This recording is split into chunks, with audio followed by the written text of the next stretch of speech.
بڑی حیران کن بات ہے کہ جب سے پابندیاں ختم کی ہیں انہوں نے اور یہ جو طواف خانہ کعبہ اسٹارٹ ہوا ہے، یہ بڑا راز ہے۔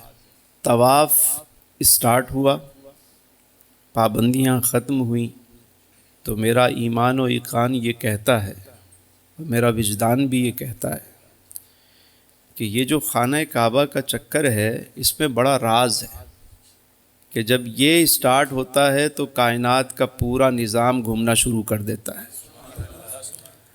جب بھی اس کو کسی نے روکنے کی کوشش کی، نظام رکنا شروع ہو جائے گا۔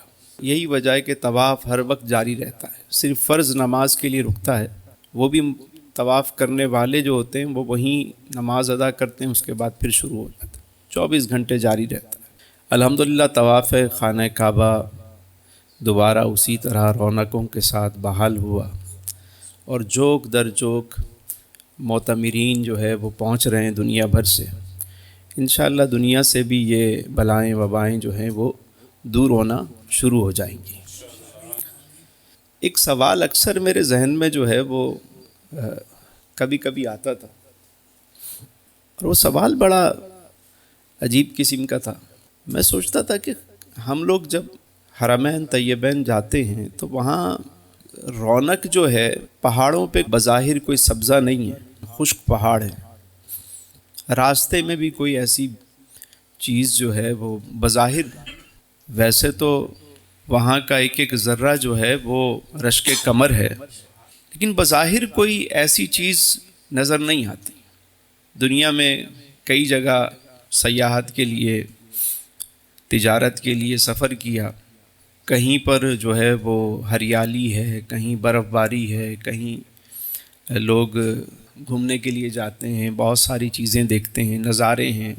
مکہ اور مدینہ کے مابین جو بیچ میں جو درمیان میں کوئی ایسی چیز نظر نہیں آئی۔ یہ سوال جو ہے نا کبھی کبھی عشاق تو شاعری میں اور ویسے بھی محبت میں، وہاں کی خاک بھی دارالشفا ہے۔ استاد زمن فرماتے، نہ ہو آرام جس بیمار کو سارے زمانے سے، اٹھا لے جائے تھوڑی خاک ان کے آستانے سے۔ اور اب تو خیر دنیا WHO نے بھی کہا کہ دنیا کا نیٹ اینڈ کلین سٹی اگر کوئی ہے تو وہ مدینہ منورہ ہے۔ ہمارے محبت والے تو پہلے ہی یہی بات کہتے تھے، لیکن اب تو دنیا بھی اس کو ایکسیپٹ کرتی ہے۔ مگر جو بات میں اس وقت کہہ رہا ہوں وہ مجھے اس کا جواب نہیں ملتا تھا، تو میں نے ایک دن بابا جی سے پوچھا، بابا جی یہ کیا راز ہے؟ دنیا اتنی خوبصورت، حسین، بیوٹی، سب کچھ، اللہ تعالیٰ نے جو خالق کائنات ہے، جس نے ساری دنیا تخلیق کی ہے، یہاں وہ حسن اس طرح کا کیوں نظر نہیں آتا؟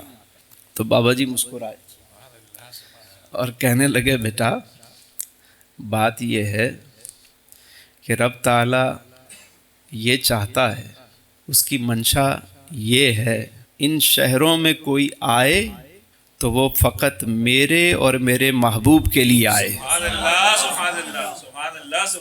کل کو یہاں کچھ اور چیزیں ہوتی تو لوگ کہتے اچھا جی گھومنے وہاں گئے، اور نہیں، یہاں آؤ گے تو فقط میرے لیے آؤ گے اور میرے محبوب کی محبت میں آؤ گے، اور جب تم میرے لیے آؤ گے تو ہی پاؤ گے۔ تو یہ محبت کے سودے ہیں، محبت کے راز ہیں۔ اللہ تعالی ہم سب کو حرمین طیبین کی بادب حاضریاں عطا فرمائے۔ پہلے جو 10 دن ہیں ان کو عشرہ رحمت کہا جاتا ہے۔ رحمت برستی ہے اور چھما چھم برستی ہے۔ ہمارے ذہن میں اکثر ایک سوال پیدا ہوتا ہے، رحمت ہے کیا؟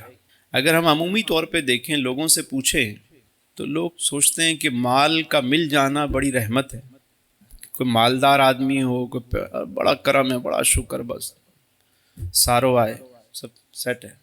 لیکن یہ جو رحمت ہے یہ کون سی رحمت ہے؟ اس کے بارے میں فرمایا کہ عشرہ رحمت ہے۔ دیکھیے، اگر آپ سمجھنا چاہیں تو آسان الفاظ میں یہ سمجھیں کہ در حقیقت لوگ، اللہ کے بندے اس مہینے اللہ سے قریب ہو جاتے ہیں۔ اللہ کا قرب پاتے ہیں اور یہ رحمت ہے۔ جو پورا سال مسجد میں نظر نہیں آتے، وہ انہیں مسجد میں آنے کی توفیق ملتی ہے، یہ رحمت ہے۔ جو فجر کی نماز میں نہیں اٹھتے، صبح پورا سال نہیں اٹھتے، لیکن اس مہینے کے آتے ہی وہ صبح سحری بھی کر رہے ہوتے ہیں اور نماز فجر بھی ادا کر رہے ہوتے ہیں، یہ رحمت ہے۔ جو پورا سال قرآن نہیں کھول کے بیٹھتے، وہ اس مہینے میں قرآن پڑھ رہے ہوتے ہیں، ذکر و اذکار کر رہے ہوتے ہیں، یہ رحمت ہے۔ صلاۃ اللیل ادا ہو رہی ہے، اور جو 5 وقتہ نمازی ہیں وہ اس مہینے میں جو ہے وہ تہجد کی نماز پڑھ رہے ہوتے ہیں، یہ رحمت ہے ان کے لیے۔ روزہ رکھتے ہیں، اور روزہ اللہ کے لیے، اللہ فرماتا ہے روزہ میرے لیے اور میں ہی اس کی جزا دوں گا، فقط اللہ کے لیے روزہ رکھتے ہیں۔ اور پھر دیکھا جاتا ہے کہ لوگ اس مہینے میں صدقہ و خیرات کرتے ہیں۔ صرف آنا ہی رحمت نہیں ہے، اس کی راہ میں بانٹنا بھی رحمت ہے۔ صرف مال کا ہونا ہی رحمت نہیں ہے۔ دیکھیں، مال کا ہونا بہت اچھا، اللہ آپ سب کے رزق میں، مال میں، رزق حلال میں برکت عطا فرمائے، کبھی کسی کا محتاج نہ کرے۔ لیکن مال وہ اچھا جو اپنے اہل و عیال پہ بھی خرچ ہو، اور جو ضرورت سے زائد ہو وہ اللہ کی مخلوق پہ بھی خرچ ہو، مال وہ اچھا۔ اور مال پہ اگر کوئی سانپ بن کے بیٹھ گیا، اللہ نے اس کو ضرورت سے سوا دیا اور اس نے اللہ کی مخلوق پہ خرچ نہ کیا، تو یہ مال وبال ہے اس کے لیے، حساب دینا پڑے گا اس کا۔ تو اس مہینے میں لوگ صدقہ و خیرات کرتے ہیں، بانٹتے ہیں، اللہ کی راہ میں نکالتے ہیں، تو یہ رحمت ہے۔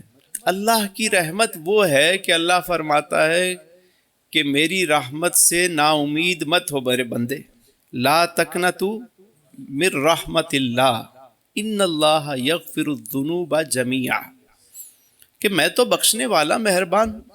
اللہ کی رحمت بہت وسیع ہے، بہت وسیع۔ حدیث مبارکہ میں کہ اللہ کی رحمت کے 100 حصے ہیں، اس میں سے ایک حصہ اللہ نے اہل زمین پر، دنیا والوں پر نازل کیا، ایک حصہ۔ ماں جو بچے سے محبت کرتی ہے، اس پہ شفقت کرتی ہے، رحمت کرتی ہے، یہ اس حصے کا نتیجہ ہے۔ درندے جو اپنے بچوں پہ پیار کرتے ہیں، پالتے ہیں، یہ اس رحمت کا ثمر ہے جو ایک حصہ ہے۔ اور 99 حصے جو ہے وہ پروردگار کے پاس ہے رحمت کے۔ اللہ کی رحمت کتنی وسیع ہے، کوئی حد و حساب ہی نہیں۔ اسی لیے رب نے فرمایا میری رحمت سے نا امید مت ہونا، مایوس مت ہونا، چھما چھم رحمت برس، تم آؤ تو صحیح۔ ہمارے پاس وقت نہیں ہوتا آنے کا، اللہ کے پاس تو ہر وقت وقت ہے، بندے کے پاس وقت نہیں ہوتا۔ آپ جب چاہیں، جس وقت چاہیں، سچے دل سے توبہ کریں اور رب کے حضور حاضر ہو جائیں، وہ بخشنے والا مہربان ہے۔ اتنی بڑی رحمت اس کی، قیامت کے دن 2 لوگوں کو بلایا جائے گا۔ حدیث مبارکہ میں ہے کہ وہ دونوں بہت، ان کے گناہ زیادہ ہوں گے، نیکیاں کم، جہنم میں ڈال دو، لے جاؤ۔ ایک جو ہوگا وہ دوڑ لگا دے گا، بھاگنا شروع کر دے گا جہنم کی طرف، تیز تیز چلے گا، اور دوسرا جو ہے وہ آہستہ آہستہ چل رہا ہوگا، مڑ مڑ کے دیکھ رہا ہوگا۔ اللہ فرمائے گا ان دونوں کو بلاؤ، بلایا جائے گا۔ بھئی کیوں بھاگ رہے تھے؟ پہلے سے پوچھو بھاگے کیوں؟ کہ میرے مالک ساری زندگی میں نے تیری نافرمانی کی، تیری بات نہیں مانی، میرے مالک ساری زندگی میں نافرمانی کرتا رہا، بس آج جب تو نے حکم دیا تو بس میں نے یہ سوچا کہ کم از کم یہ ایک حکم تو مان لوں میں تیرا۔ دوسرے سے پوچھا ہاں بھائی تم کیوں آہستہ آہستہ جا رہے تھے، مڑ مڑ کے دیکھ رہے تھے؟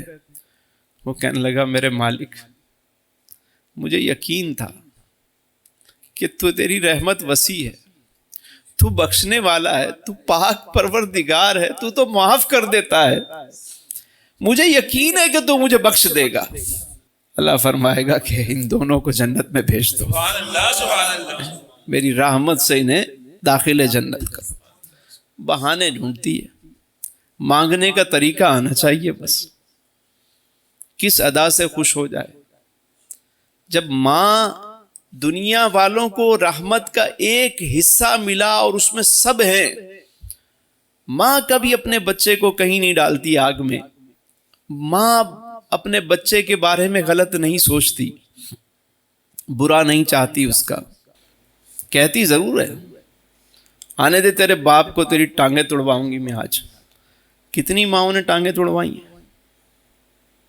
جب ماں نہیں چاہتی تو جو ماؤں سے زیادہ پیار کرنے والا رب ہے، بس کبھی کبھی اس کی بارگاہ میں آنسو بہا لیا کریں، توبہ کر لیا کریں، استغفار کیا کریں، معمول بنائیں، روزانہ استغفار پڑھا کریں، کثرت سے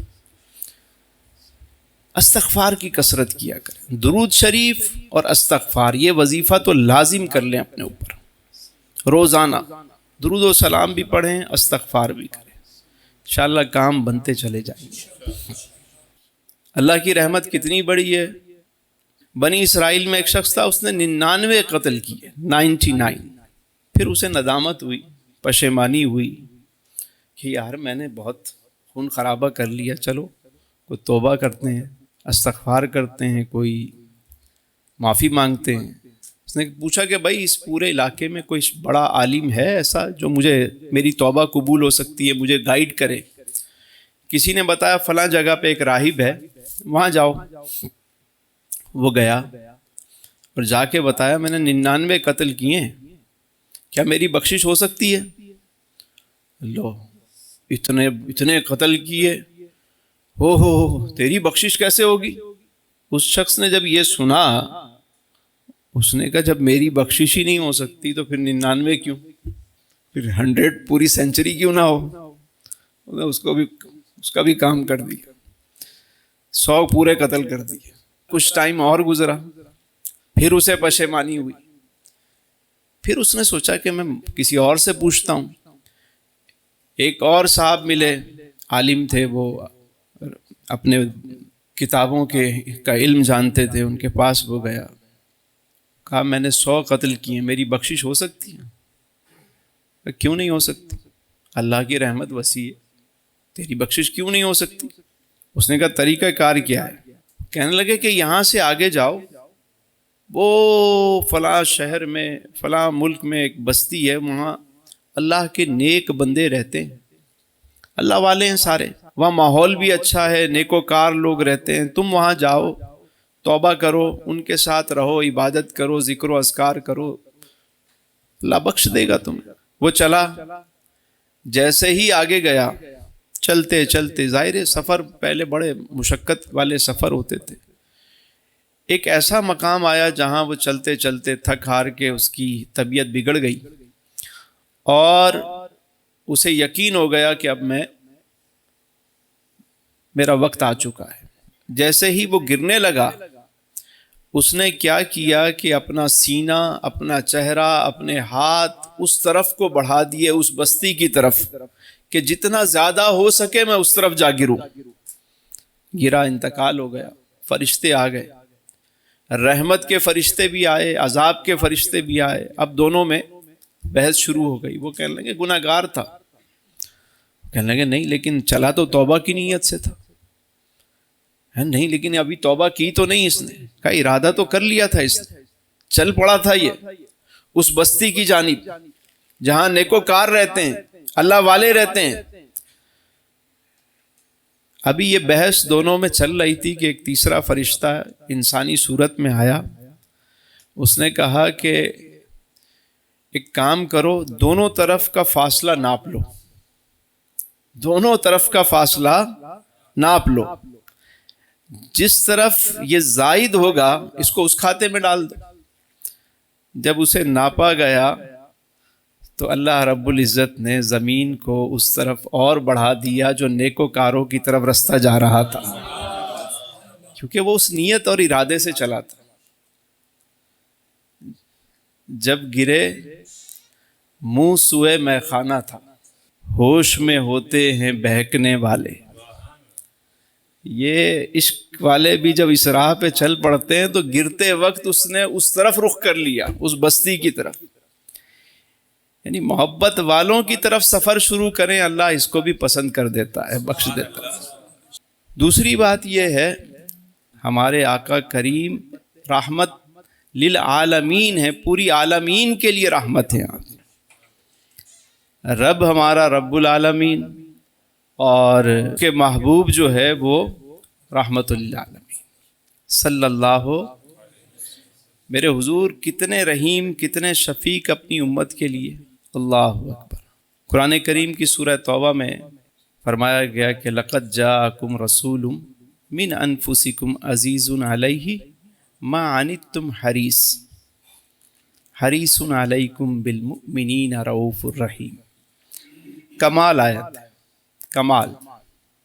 اللہ فرماتا ہے کہ تمہارا مشقت میں پڑ جانا ان پہ گرا گزرتا ہے، اگر امتی کے پاؤں میں کانٹا بھی چبھ جائے تو میرے نبی کو یہ بھی گوارا نہیں ہے، تکلیف ہوتی ہے انہیں۔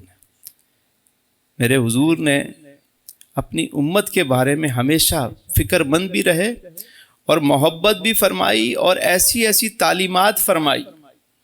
حضور فرماتے ہیں کہ بغیر منڈیر کے چھت پہ مت سویا کر۔ منڈیر سمجھتے ہیں؟ یہ بارڈر، یعنی چھت پہ سو رہے ہیں اور جس پہ بارڈر نہیں بنا ہوا، ایسی چھت پہ مت سوئیں۔ کیوں؟ کہیں ایسا نہ ہو کہ تم بے دہانی میں گر جاؤ، چوٹ تمہیں لگے گی، تکلیف مجھے ہوگی۔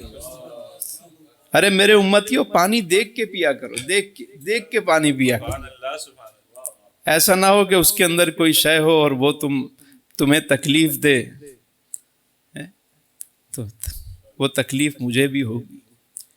حضور اپنی امت سے کتنا پیار کر، ایک ایک چیز کے بارے میں فرمایا کہ اس طرح کیا کرو، کھانے سے پہلے ہاتھ دھو لیا کرو، ایسا نہ ہو کہ کوئی جراثیم لگے ہوئے ہوں اور تم کھا لو، تمہیں تکلیف ہو بعد میں۔ امت پہ کیسے تمہارا مشقت میں پڑ جانا ان پہ گرا گزرتا ہے۔ حریص علیکم، کیسے حریص، محبت کرنے والے آقا کریم۔ اللہ اکبر، اللہ اکبر۔ فریاد امتی جو کرے حال زار میں، ممکن نہیں کہ خیر بشر کو خبر نہ ہو۔ اور امام تو یہاں تک کہہ گئے کہ واللہ وہ سن لیں گے، فریاد کو پہنچیں گے، اتنا بھی تو ہو کوئی جو آہ کرے دل سے۔ یہ ذرا کبھی تڑپ کے تم یاد تو کرو، دیکھو کرم کیسے ہوتا ہے۔ ایک بابا جی مجھے ملے مدینہ شریف میں، انہوں نے ایک وظیفہ دیا۔ آپ ماشاءاللہ مدینہ جا رہے ہیں، ہمارے سہیل بھائی بھی کئی تیاریاں، یہ آصف بھائی کے سر صحرا جاتا ہے ماشاءاللہ، یہ گئے اور سب کے لیے دعا کر کے آئے ماشاءاللہ۔ اور میری دعا ہے رب کریم ہم سب کو بار بار یہ آنا جانا لگا رہے، گوشہ درود و سلام سے ہر ہفتے کوئی نہ کوئی جاتا رہے، آتا رہے، تاکہ یہ سلام کا سلسلہ پہنچتا رہے۔ تو بابا جی نے مجھے وہیں ملے اور انہوں نے ایک وظیفہ دیا بڑا پیارا۔ کہنے لگے سلام کے لیے جا رہے ہو؟ میں نے کہا جی سلام کے لیے۔ درود شریف میں پڑھ رہا تھا، کہنے لگے کہ اس آیت کو نا کثرت سے پڑھنا شروع کر دو، خاص کرم ہوگا۔ میں نے کہا جی بتائیے کون سی آیت ہے؟ تو سورہ توبہ کی یہی آیت، لقد جاءکم رسول من انفسکم عزیز علیہ ما عنتم حریص علیکم بالمؤمنین رؤوف الرحیم۔ باب السلام سے جا رہے ہو تو مواجہ شریف کے سامنے جب تک پہنچتے ہو یہی آیت پڑھتے رہو، اور جب وہاں پڑھو تو سلام عرض کرنا شروع کر دینا۔ میں نے جب اس آیت کو پڑھنا شروع کیا تو واقعی اس کی جو برکتیں ہیں وہ مطلب کمال ہے، کمال ہے۔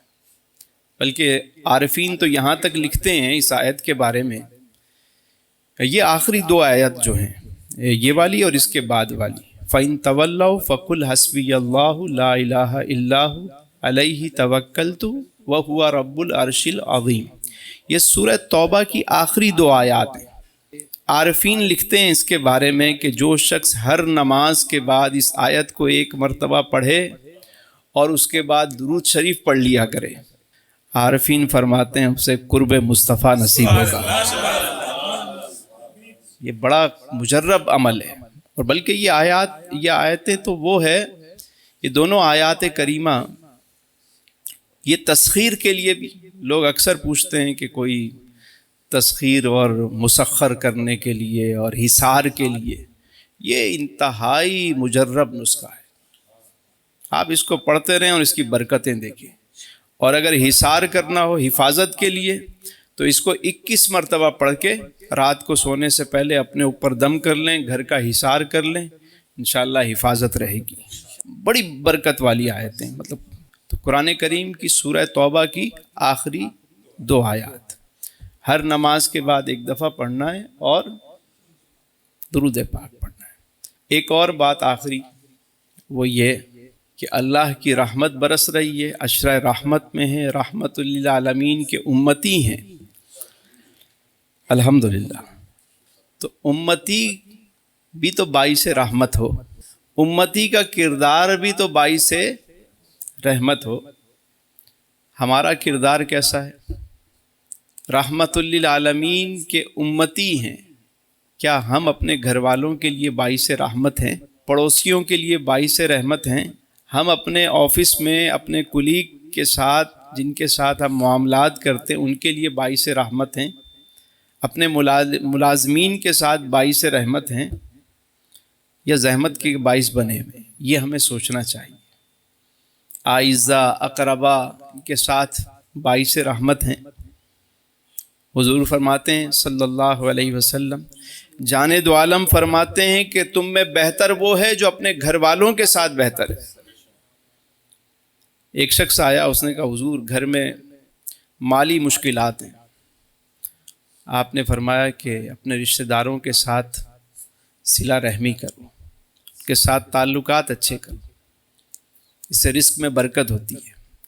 جو شخص اپنے گھر والوں کو ہر وقت ناراض کرتا رہتا ہے، اپنے اعزا اقربا کو ناراض رکھتا ہے، باعث برکت نہیں ہوتا. تو یہ روزی میں برکت اور عمر میں برکت کا جو وظیفہ ہے وہ یہ ہے کہ صلہ رحمی کرے بندہ. دیکھیں رحمت جو ہے نا وہ رحم سے ہے. اور رحم کس کو کہتے ہیں؟ ماں کے پیٹ میں جب بچہ ہوتا ہے اس کو کیا کہتے ہیں؟ عالم رحم میں. شکم مادر کے اندر جب بچہ ہوتا ہے وہ کیا کہا جاتا ہے؟ عالم رحم. اور ماں اس کی مشقت اٹھاتی ہے، تکلیف اٹھاتی ہے، اور صرف تکلیف نہیں اٹھاتی بلکہ وہ خوش دلی کے ساتھ اس کی پرورش اندر ہی اندر کر رہی ہوتی ہے، اس کو لے کے گھوم رہی ہوتی ہے. جب بچہ دنیا میں آتا ہے پھر اسے دودھ پلاتی ہے، اس کا خیال رکھتی ہے. تو یہی طریقہ ہے، جو رحمت والا ہے وہ دوسروں کا بوجھ اٹھا لیتا ہے، دوسروں کا خیال کرتا ہے، دوسروں کے لیے آسانیاں بانٹتا ہے. اگر ایک تپتا ہوا صحرا ہے، جھلسا دینے والی دھوپ ہے، اور کوئی سایہ دار درخت مل جائے اور کسی شخص کو وہ سایہ دار درخت نصیب ہو جائے تو وہ درخت اس کے لیے باعث رحمت کہلائے گا. باعث، تو آپ کسی کے لیے اگر سائے کا باعث بن جاتے ہیں، کسی کی تکلیف کو دور کر دیتے ہیں، امتی ہونے کے ناطے ہمارا بھی یہ فرض بنتا ہے ہم کسی محفل میں جائیں تو وہاں رحمت والا ماحول ہو جائے، سکون آ جائے. سکون والا شخص جہاں پہنچے گا وہ باعث سکون بن جائے گا. گھر میں آئے گا گھر پرسکون ہو جائے گا، آفس میں آئے گا آفس پرسکون ہو جائے گا، کسی محفل میں آئے گا محفل پرسکون ہو جائے گی. اور بے قرار شخص جہاں پہنچے گا وہاں، گھر میں پہنچا تو گھر میں ٹینشن شروع ہو گئی، لو بھائی آ گیا، اب ایک وبال شروع ہوگا. آفس میں پہنچا تو افراتفری مچ گئی. سکون کا باعث بنے، رحمت کا باعث بنے. رحمت والے نبی کے امتی ہیں، سب کے لیے رحمت کا باعث بنے. اللہ تعالی ہم سب کو آسانیاں عطا فرمائے اور آسانیاں تقسیم کرنے کا شرف عطا فرمائے.